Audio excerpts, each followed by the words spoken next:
You know you're getting older when your playlist starts confusing even you. Like 1 minute I'm listening to The Offspring, and then suddenly I'm emotionally invested in a Chris Stapleton song while driving home from the grocery store.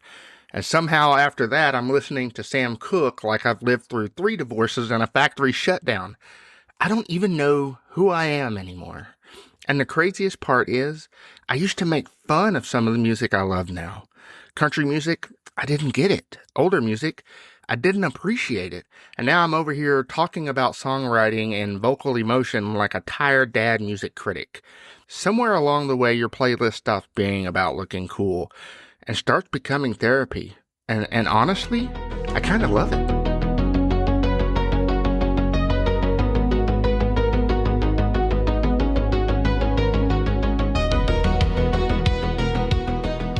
Welcome back to Mostly Me, Occasionally Wise, the podcast where we talk about dad life, real life, pop culture, and of course we occasionally stumble into wisdom completely by accident. I'm your host, Brian, and today we're talking about something that honestly surprised me as I got older. My music taste has become so confusing. Like at one point in life, I thought I had myself figured out musically. I really, really did. I knew what I liked, I knew what I hated, and I definitely knew the kind of music I would never listen to. So we fast forward a few years, and now I'm driving around emotionally connected to songs that I would have roasted my younger self for listening to.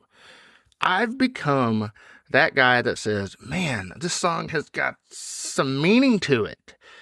And that's dangerous territory. And somewhere along the way, your playlist stops being about looking cool. It really does. And it starts to focus more on the timeline of your life. So today we're talking about the records that shaped me, the music we never expected to enjoy, and how your taste completely changes as you get older. And honestly, I think becoming a parent changes it even more. And speaking of music completely changing as you get older, I had a moment this week that made me realize just how weird my playlist has become as a dad. Let's talk about that in a Dad Life Debrief. If you're new to the podcast, Dad Life Debrief is just an opportunity for you as the listener to get to know me outside the radio airwaves, how my week goes leading up into recording a new episode of the podcast. Before we get into the musical taste of my four-year-old, which I adore and love, I want to brag a little bit on my 13-year-old. This week, he graduated middle school. He will be going to junior high starting in August for the next school year. I talk a lot about my struggles as a parent and trying to understand my 13-year-old son. And a lot of doubt creeps in sometimes. I doubt myself a lot. Then there are magical moments that occur, like the middle school graduation. And as he's walking to get his certificate, you realize, okay, I'm doing something right. The knowledge that I'm putting into him, the lessons that I'm teaching him, something's sticking. And yes, as a parent, you want to pat yourself on the back, and, you do. But at the same time, after he's received his certificate and then he goes and hangs out with his 2 best friends, and he's smiling and laughing, you realize, okay, me doubting myself, those nights where I've lost a lot of sleep because I was just beating myself up about something that I did earlier in the day, seeing him smiling and laughing and just enjoying the moment, it really puts things in perspective for you as a parent. It makes you realize I am doing a great job. I'm doing something right. And for my son, he may be listening. I'm still kind of uncool at the moment, but if you are listening, your mom and I are so proud of you. The things that you have accomplished, and then graduating middle school, moving on to junior high, you're growing up. And I'm so proud of that, but at the same time, it breaks my heart because I remember you being 11 and, moving in with us and just being this little kid, and now you're a young man. And you're starting to mature and create memories with your best friends and just in your life in general. I am so proud of you, bud. I really, really am. Man, it's just crazy to think about how life just goes by so quickly. It really does. So to my 13-year-old, I am so, so proud of you. Keep up the amazing work. We're going to have so much fun this summer, and I just can't wait to just get into the full swing of things with you this summer. And I love you. So let's talk about the musical taste of my 4-year-old. So I was driving, with my son. I had just picked him up from preschool, and we were listening to a playlist that I had created. And one of the older songs that I just love and enjoy came on, and I started blasting it out a little bit. I didn't turn it all the way up, of course, because I didn't want to, I don't want to make my kid deaf. And for a second, I was back to the memory that conjures up with listening to that song. And you know what I mean, because suddenly you're not an adult with responsibilities anymore. And you're just a teenager with terrible gas mileage and zero back pain, obviously. And then reality kicks in, because from the back seat, you hear your 4-year-old saying, "Can we listen to Jingle Bells?" And of course, I love Christmas. Christmas is my second favorite holiday besides Halloween. And it made me realize that's where I'm at in life now. My Spotify algorithm has completely no clue who I am anymore, because it's like 90s rock, sad acoustic songs, old country, then there's a podcast, and suddenly it's Frank Sinatra's Jingle Bells or the Stray Cat and the Stray Cat Strut. I mean, I'm emotionally unstable in traffic. And another thing I realized this week is the older you get, the more music becomes attached to the memories instead of trend. Songs become time machines. They really do. You hear one chorus and suddenly you remember a summer night, an old friend, your first apartment, the times you got in trouble, a moment you completely forgot existed. And man, that's powerful. It really, really is. And that's the thing about music. Certain songs just don't remind you of memories. They remind you of versions of yourself, which brings me to the albums that honestly helped shape a huge part of my life growing up. Now, everybody has certain albums that are basically chapters of their life, not just songs that you liked. These albums are albums that you wore out. The kind where you knew every lyric, listened front to back with no skips, and honestly thought those artists completely understood your life better than you did.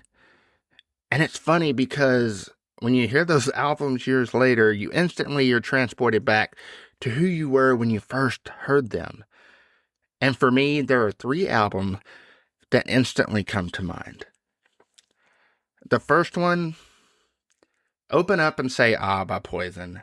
Before I get into this, I shouldn't have been listening to this album as young as I was, but this album is pure energy. It's loud, it's fun, and it doesn't apologize for what it is.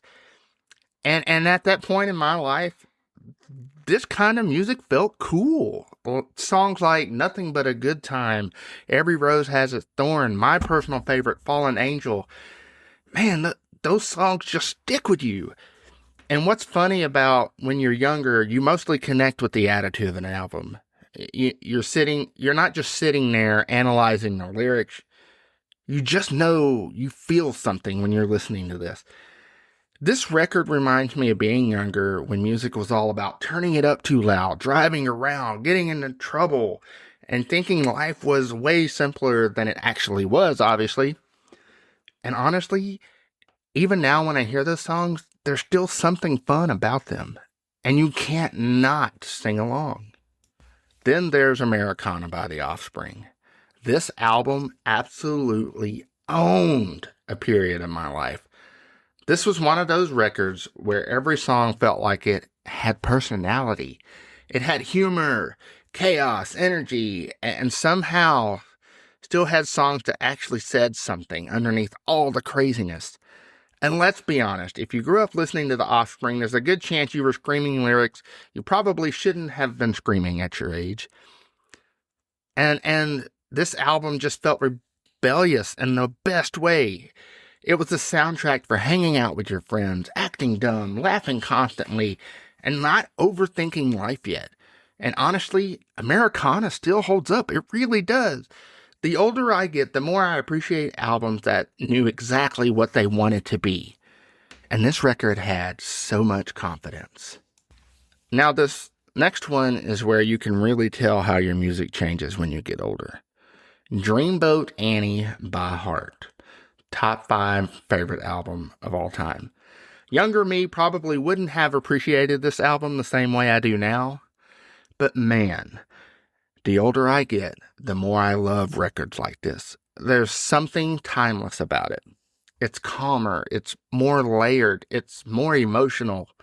And now I actually pay attention to the vocals, the songwriting, the atmosphere, the lyrics way more than I used to. Back in the day, I mostly wanted music that punched you in the face immediately. And now, sometimes I want music that actually breathes a little bit. And albums like Dreamboat Annie hit differently because life experiences changes how you hear music. You start appreciating things you never noticed before. And honestly, that's probably the moment you realized your music taste is evolving whether you wanted it to or not. And honestly, albums like that probably should have warned me what eventually was going to happen, because somewhere along the way my music taste changed completely, and now I listen to artists I thought I'd never end up loving. Now this is where things get dangerous, because every adult reaches the point where they start liking music they once made fun of. It happens slowly, and it happens to all of us. At first we're joking about it, not making a big deal, and then one day you catch yourself saying, this country song is actually pretty good. And suddenly your whole identity is under attack. You're short of breath. You feel a little woozy, and you have to sit down. Because if you told the younger me I genuinely would love country music someday, I would have laughed directly in your face, and then I would have walked away. I used to think country music was trucks, dirt roads, heartbreak, and somebody somehow always standing in the middle of the field emotionally. And now I'm sitting there like, man, this guy has really been through some stuff. Something changes as you get older. You start appreciating storytelling more. And honestly, country music does storytelling better than almost any genre. The older I get, I connect more with songs that pertain to family, growing older, working hard, slowing down, and realizing how fast life moves, especially after becoming a dad. Those songs hit differently now. And the craziest part is I didn't even realize it was happening. At first it was just one song, then suddenly my Spotify starts recommending more country. Then one day you realize, wait a minute, I've actually got a country playlist now. And that's a life-changing realization right there. And honestly, one of the artists that really pulled me deeper into country music was Chris Stapleton. I am a lifelong member of the Church of Stapleton because Chris Stapleton doesn't just sing songs. That dude feels every word. The first time I really sat down and listened to him, I finally understood why people connect so deeply with country music. It's raw, it's honest, it's emotional without trying too hard. And his voice sounds like somebody who has just lived some life. Songs about love, regret, slowing down, family, and trying to figure out life. Those hit harder the older you get. Especially, like I said, especially after becoming a parent. And that's another thing I never expected. The older I got, the more I appreciate authenticity in music. Not perfection, not trend, just real emotion. And Chris Stapleton absolutely has that. And that's not just country music either. The older I get, the more I've started appreciating older artists I probably wouldn't have fully understood when I was younger, like Sam Cooke. Man, Sam Cooke's songs just feel timeless. When you're younger, sometimes you can only hear the surface of music.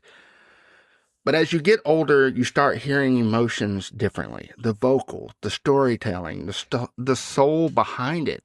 Songs like A Change Is Gonna Come or Bring It On Home to Me hit differently once you've lived life a little. And then there's Dion and the Belmonts. That style of music used to feel old to me when I was younger, and now I hear it completely differently. There's something simple and honest about those songs that really stick with you.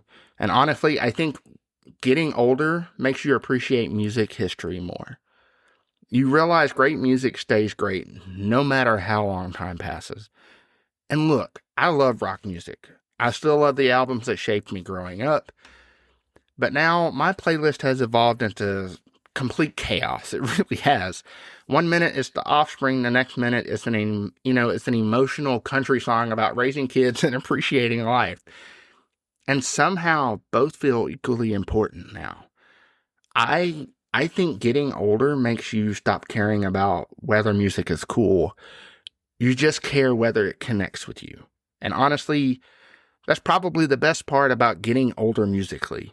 You stop listening to impress people and start listening because it genuinely means something to you. You know what nobody warns you about? Your playlist starts aging with you. And honestly, it becomes all over the place. At this point, my music taste makes absolutely no sense. One minute is classic rock, it's hip hop, it's an emotional acoustic song. Then sometimes it's a podcast, and then you throw in a song that my kids love.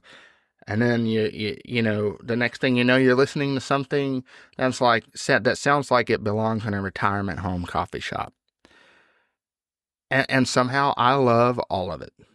And that's the weird thing about getting older. Your playlist stops making sense to other people, but somehow makes more sense to you. Because now my music rotation can go from The Offspring, country music, Heart, Sam Cooke, Dion and the Belmonts, Chris Stapleton, and somehow it all fits together in my brain. You stop listening by genre, and you start listening based on feeling. That's a huge difference. I think getting older makes you less worried about what music says about you, because when you're younger, music feels tied to identity. You want your playlist to look cool. But now I really don't care anymore. If a song is good, it's good. I've reached a stage of life where I'll hear an old song in the grocery store and think, hold on, this is actually a masterpiece. That's when you know adulthood has fully got you. And honestly, I love every second of it, because music becomes less about impressing people and more about connecting with the moments in your life. And once music becomes connected to your life like that, certain songs stop being just songs. They become memories. And everyone has a few songs that can instantly take them somewhere. All right, rapid fire time. Everyone has songs that instantly transport them somewhere. You hear 5 seconds and suddenly you're back in high school, or summer break, your first job, a relationship, a random road trip, or just a simpler season of life. And it's crazy how fast music unlocks that memory. Sometimes it may not even be a song you particularly loved. It just existed during an important part of your life. And now it carries that entire season of your life inside of it. And that's why music sticks with people forever. It's like an emotional storage. And now I'm curious what songs my kids will someday hear and instantly think about their childhood. Will it be a song I played in the car? Will it be a random cartoon song? I hope that it's not Baby Shark, because I honestly refuse to let that be my legacy. But that's really the magic of music, isn't it?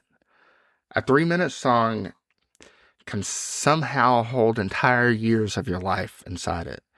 And the older I get, the more I appreciate it. This was a fun one today because music really does become the soundtrack of your life.